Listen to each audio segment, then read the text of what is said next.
তোমরা তারেক জিয়ার আদর্শকে বাংলাদেশে বাস্তবায়ন করাতে চাও, তাই না? শোনো, তুমি জানো না আমার নবী, তোমার নবী হযরত মুহাম্মদ সাল্লাল্লাহু আলাইহি সাল্লামের চরিত্র সম্পর্কে? তুমি জানো না হযরত মুহাম্মদ সাল্লাল্লাহু আলাইহি সাল্লামের আদর্শ সম্পর্কে?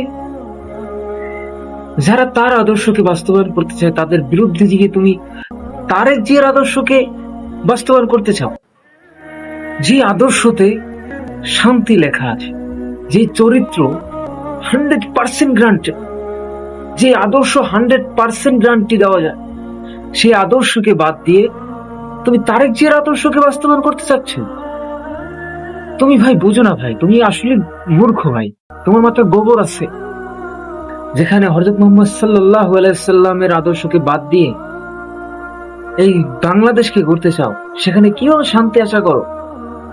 দলের জন্য জীবন দিয়ে দিতে চাও, কিন্তু সেই দল সঠিক কিনা সেটা বিবেচনা করা উচিত না? উচিত না তোমাদের? কেন বোঝো না তোমরা?